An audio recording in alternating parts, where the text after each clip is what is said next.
Et bah voilà, il manquait plus que ça. La mauvaise nouvelle vient de tomber les amis et autant vous dire qu'on est foutu. Comme vous le savez, lors du dernier match du Real Madrid, il y a eu énormément de critiques envers Kylian Mbappé, notamment en rapport avec son positionnement sur le terrain. Et on se demandait tous quelles sont les consignes qu'Arbeloa lui donne avant chaque match. Et bah là les amis, on a la réponse. Arbeloa lui-même il a pris la parole. Il dit Kylian Mbappé, il est très intelligent, il sait parfaitement où se placer. Il y a des moments où il doit créer du jeu dans la surface et d'autres où il doit s'éloigner. Et Kylian Mbappé sait parfaitement ce qu'il a à faire sur le terrain et il suffit de regarder ses statistiques pour comprendre qu'il le fait très bien. Ah bon? Donc maintenant au Real Madrid, tout se résume aux statistiques. Étant donné qu'il marque énormément de buts, on doit maintenant fermer les yeux sur ses déplacements. Et d'ailleurs, après le match face à Osasuna, il y a cette conversation entre Vinicius et Kylian Mbappé qui est sortie. Vinicius a tout simplement dit à Kylian Mbappé, je ne peux pas rentrer dans la surface et finir le travail. Et il a ensuite expliqué à Brahim Diaz également qu'il ne peut pas rentrer dans la surface. Maintenant, tout ça c'était bien drôle jusqu'à ce matin. Arbeloa nous a d'abord rassuré en conférence de presse par rapport à Kylian Mbappé. Il avait clairement dit, Kylian Mbappé est prêt pour jouer demain, c'est le plus important. Sauf que quelques heures plus tard, qu'est-ce qu'on apprend? Kylian Mbappé est forfait face à Benfica. Et encore pire, repos forcé pour l'attaquant français. Ici, on a un peu plus de détails. On nous dit Kylian Mbappé sera absent pendant au moins 3 matchs. Et encore pire, on ne sait pas quand est-ce qu'il sera de retour. Il souffre à chaque accélération et il jouait sur une seule jambe depuis maintenant plus de 6 semaines.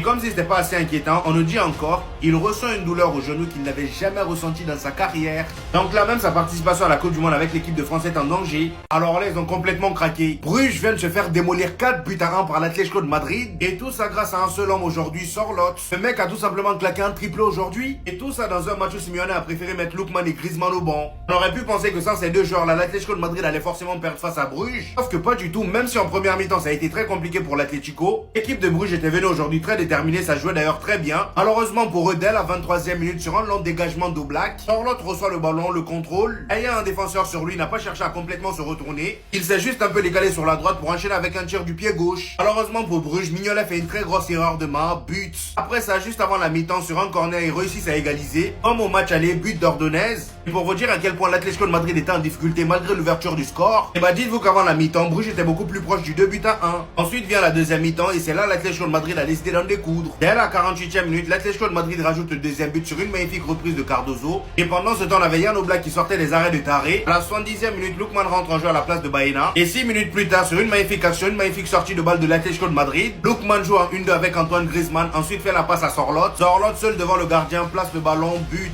Et comme si c'était pas déjà suffisant, à la 87e minute, il rajoute un 4e but, ce qui fait un total de 3 buts pour notre cher Sorloth. L'Atlético de Madrid va donc affronter en 8e de finale soit Liverpool ou Tottenham. Mais qu'est-ce qui vient de se passer les amis? Bodo Glimt vient d'éliminer l'Inter, dernier finaliste de Ligue des Champions. Et en plus de ça, ils les ont tabassés aller comme retour. Depuis leur match face à Manchester City, je savais qu'il fallait pas les sous-estimer. Match nul face à Dortmund, 3 buts à 1 face à City, 2 buts à 1 face à l'Atlético. Match aller face à l'Inter dans leur petit stade qui a été énormément critiqué par l'entraîneur de l'Inter. Il avait osé dire à la fin du match aller que Bodo Glimt avait plus de facilité chez eux, étant donné que leur terrain est synthétique. Sauf que là aujourd'hui, cette même équipe de Bodo Glimt que t'as critiqué s'est déplacée pour venir chez toi. Et ils t'ont quand même tapé. Inter était pourtant très bien parti, étant donné qu'en première mi-temps, c'est l'équipe qui dominait le plus. Y'a qu'à voir les statistiques en termes de possession et de nombre de tirs, l'Inter est largement devant. En 90 minutes, il y a eu 30 tirs au total pour l'Inter et seulement 7 tirs cadrés. Un seul but marqué dans tout ça. Alors que Bodo Glimt, eux, comme d'habitude, ils sont restés en place, bien structurés. Dans les petits espaces, les sorties de balles, ça allait à 1000 à l'heure. Y'a qu'à voir la vitesse à laquelle part leur deuxième but. Sur une magnifique sortie de balle de Bodo, le ballon se trouvait sur le côté droit. Et là, juste dans l'axe, on voit Rock faire un appel. Son coéquipier l'a bien vu. Il lui fait une magnifique passe. Il contrôle et avec son pied droit, il enchaîne avec un tir. Le but était juste sensationnel. Et c'est justement après ça que l'Inter a réduit le score à 2 buts à 1. Sauf que c'était trop tard. Maintenant qu'ils sont qualifiés en 8e de finale, Bodo Glimt va affronter soit Manchester City ou le Sporting. Personnellement, j'aimerais bien qu'ils tombent sur Manchester City. Comme ça, au moins le Real Madrid, si on passe, on évitera City.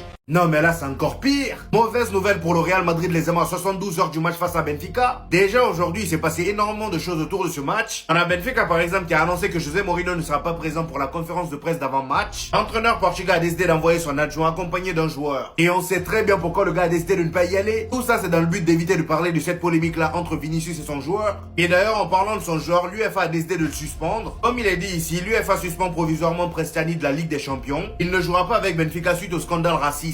Et bien évidemment que Benfica, lorsqu'ils ont appris la nouvelle, ils ont décidé de faire appel. On nous dit le Benfica Lisbonne a fait appel auprès de l'UEFA concernant la suspension provisoire de Prestiani. Et moi j'ai envie de dire ça sert à rien de faire appel étant donné que cet homme-là a mis sa bouche dedans. Et je pense que c'est le genre de décision qu'il nous faudrait dans le football lorsqu'il y a ce genre de cas-là. Toujours avec le Real Madrid les amis, l'avenir d'Antonio Rudiger avec le Real Madrid est toujours incertain. Et pour ceux qui seraient pas au courant, son contrat expire en juin. Et on nous dit que sa prolongation dépendra de sa capacité à jouer régulièrement jusqu'à la fin de la saison. Donc si d'ici là il se reblesse encore, ce serait mort. Maintenant parlons des infos qui vont vont faire transpirer le Real Madrid. Déjà, comme vous pouvez le voir, Jude Bellingham est de retour à l'entraînement. Et qui dit Jude Bellingham de retour dit problème supplémentaire au milieu. Ces derniers temps, on arrivait très bien à s'en sortir sans lui. Arda Güler avait l'air beaucoup plus à l'aise. Et malheureusement, encore une fois, face à Osasuna, on a flanché. Maintenant, on se demande tous, est-ce que le retour de Jude Bellingham est vraiment une bonne nouvelle? Et en ce qui concerne Kylian Mbappé, c'est encore pire. Selon le média Diarreus, Kylian Mbappé n'est plus le même au Real Madrid depuis plusieurs mois. Il souffre du genou gauche depuis décembre dernier et n'a pas pu se reposer suffisamment pour récupérer. Je sais pas vous, mais j'ai comme l'impression que le gars veut tellement pas se faire oublier dans la course au ballon d'or qu'il est prêt à jouer tous les matchs. Remarquez vous-même, même quand il est blessé, on le revoit juste après.